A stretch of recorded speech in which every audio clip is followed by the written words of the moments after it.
I should do that next time. Cameras rolling, sound rolling, テストお願いします。テスト。テストですね。はい。Okay, so a long time ago, you used to live in Adelaide, はい。 right? はい。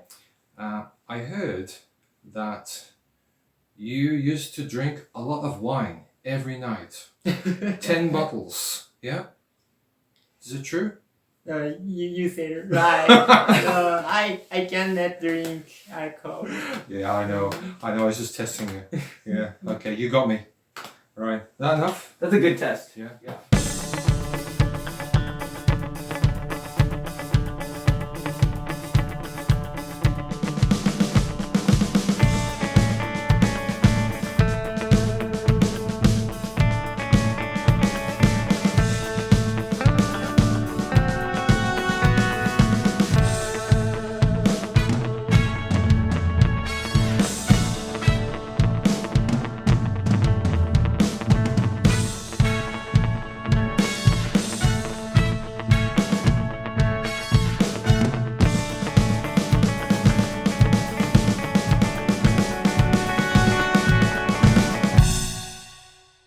Hello and welcome to the Salon for another artist interview.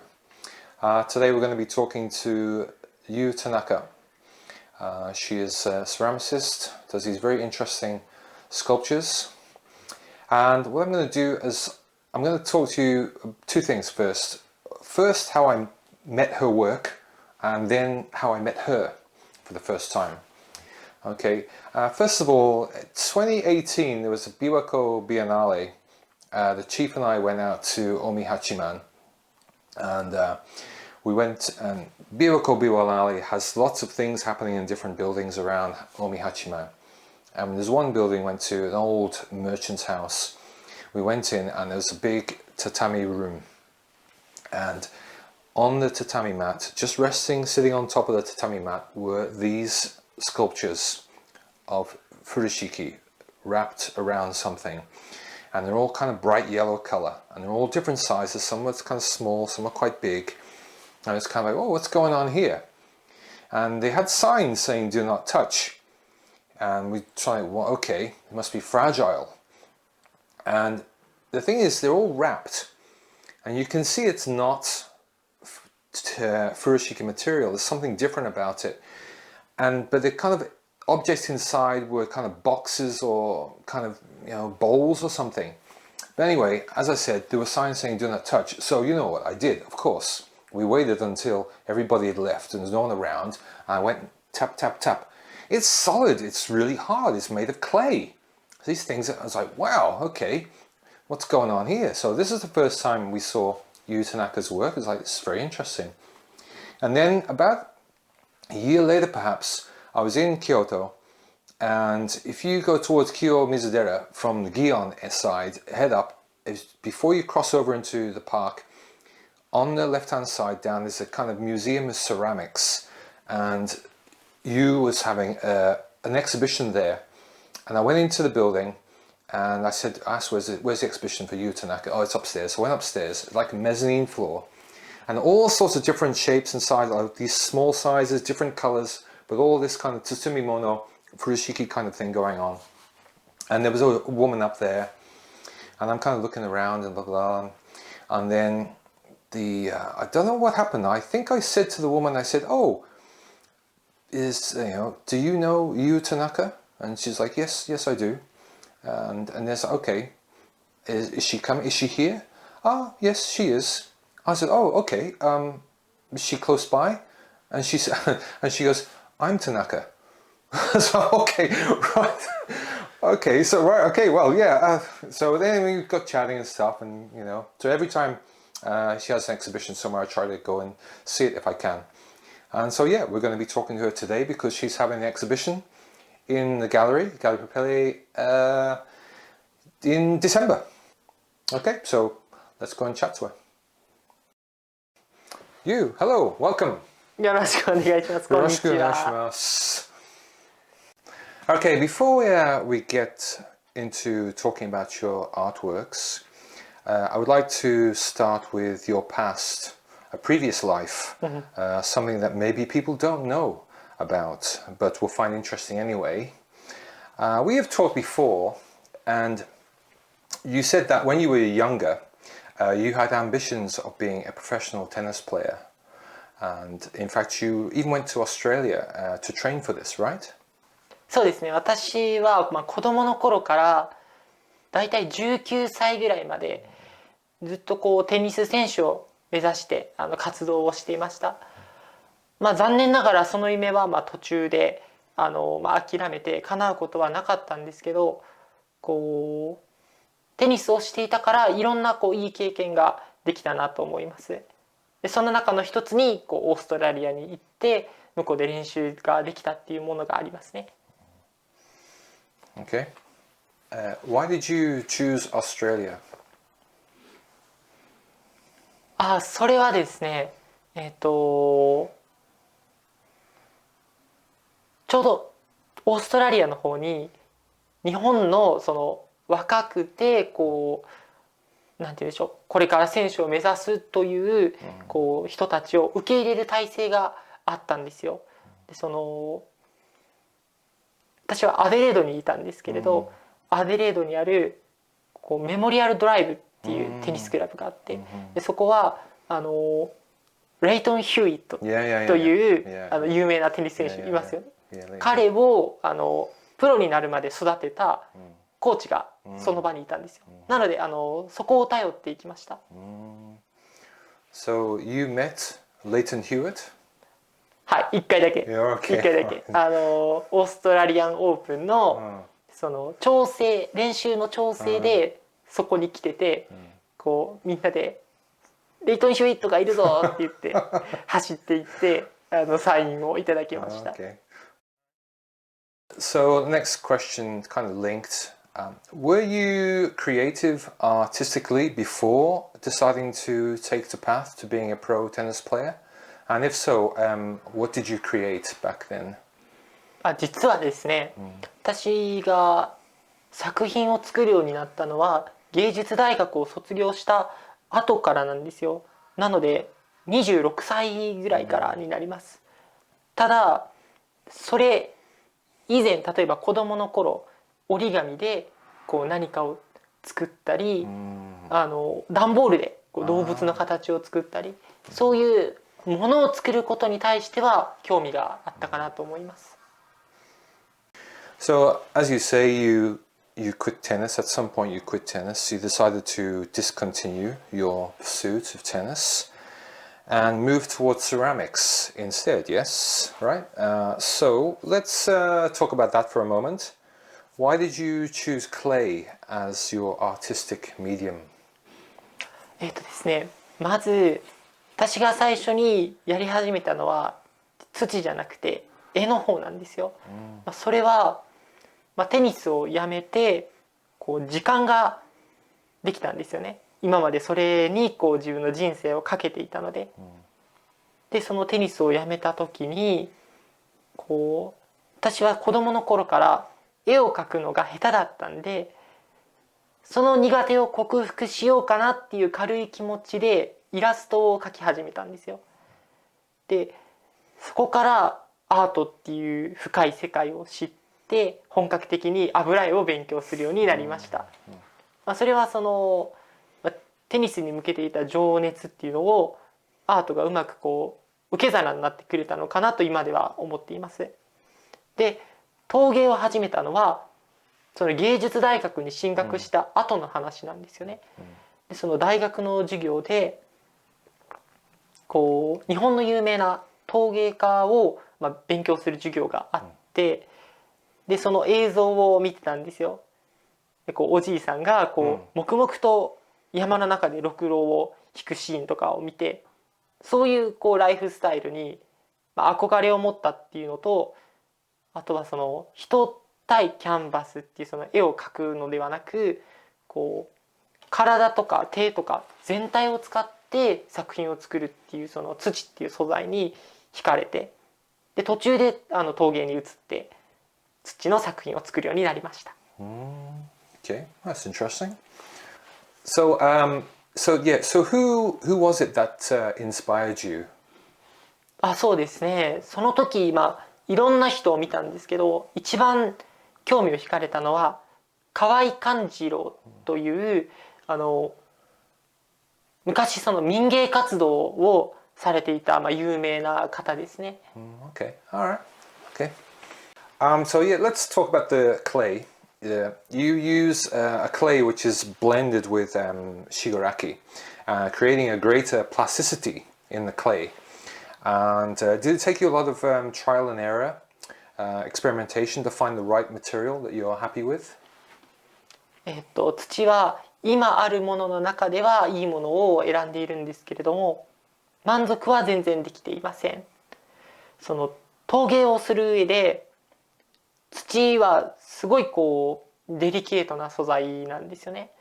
例えば2年ほど前に私が普段買っていたその土がそれを作る工場が廃業したために手に入れれなくなってしまったんですよ。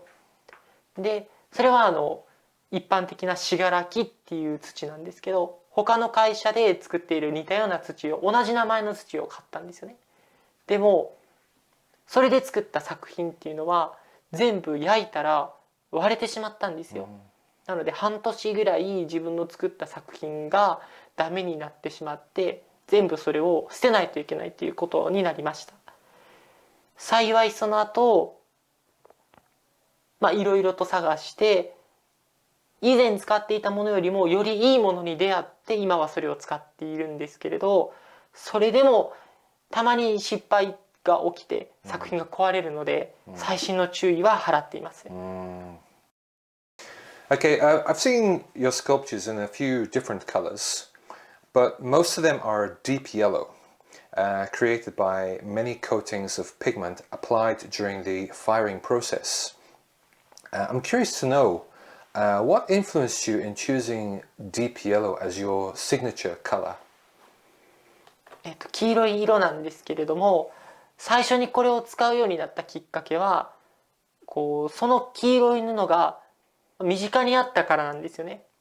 というのも日本の陶芸ではウコンで染めた黄色い布を使って陶器を包んでそれを切り箱に入れて保存するという文化があるんですよ。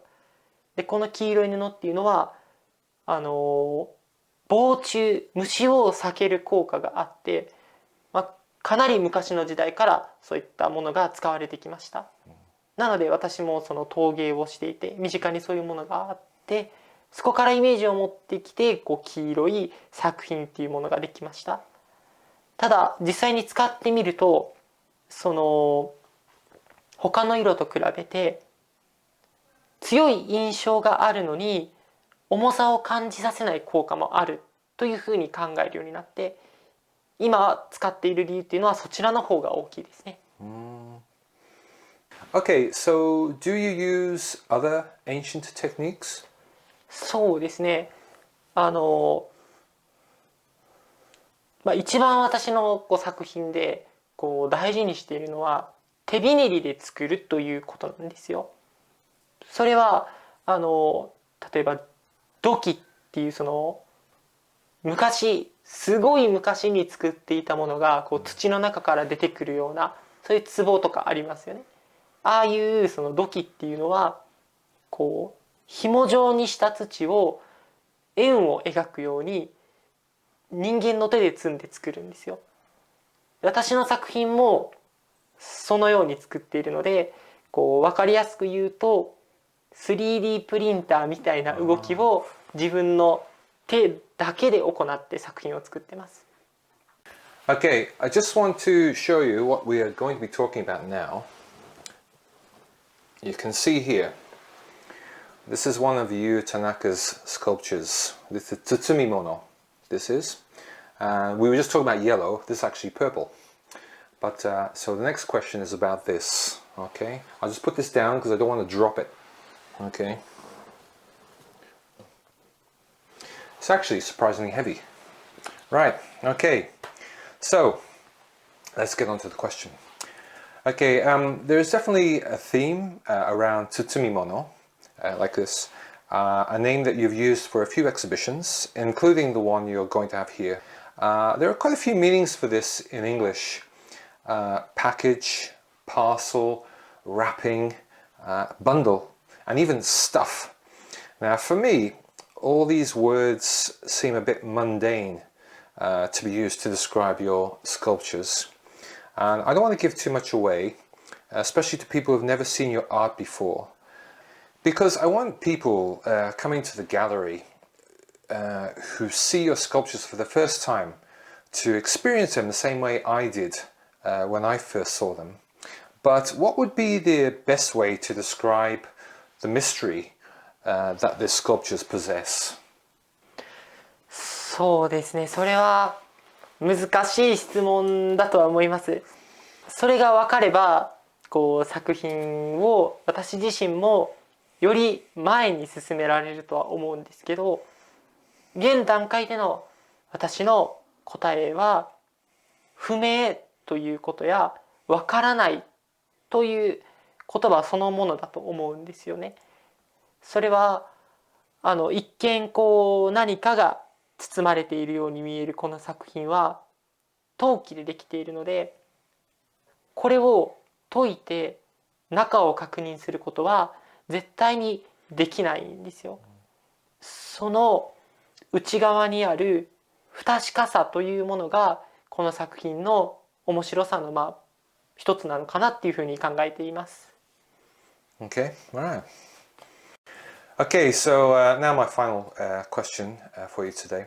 I saw in a previous interview that you did with a gallery in New York last year. You were asked about the evolution of your sculptures, and you talked about improving your skills. Are you still learning, or do you think you've reached a peak technique-wise? そうですね。技術は以前に比べれば上がっているんですけれども、それでもまだまだかなっていうふうには思っています。今でもやっぱり失敗することは多いですし、陶芸のようにその自然の素材を自分の意のままにコントロールするっていうことは非常に難しいことで、それができるようになるまでには多くの失敗を経験しないといけないと思うんですよね。なので技術を向上させるということは永遠のテーマかなっていうふうに考えています。Okay, so yeah, you talk about your development is endless, and I'm just wondering, until now, the objects contained in the tsutsumimono are kind of everyday objects, you know, chawan, teacups, and boxes. I wonder, do you plan to imagine more exotic objects inside? そうですね。先の話なので、まだはっきりとしたことはわからないです。今私自身も考えている途中ではあります。ただ茶碗というかそのボール型とか箱のように分かりやすくてなんか硬さを感じるようなものを包んだ形にしたことによってこれは何かを包んでいるということが分かりやすく見せれるようになったと思うんですよね。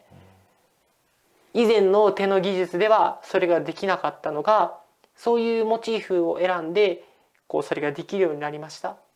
その後今自分はその技術をさらに上げていって中に入っているものがもっと分かりにくいもの、四角だとかボールだとかそういうよりももっと形が解体されて分かりにくくなったものでも自分の今の手であれば再現できるのかなと思っています。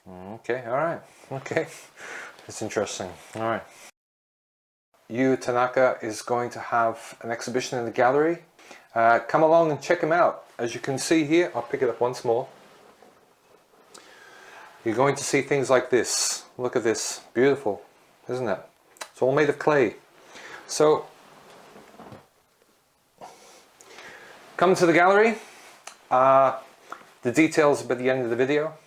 So, Yu-san, thank you very much. ありがとうございます。ありがとうございます。お疲れ様です。展覧会もではよろしくお願いします。よろしくお願いします。ありがとうございます。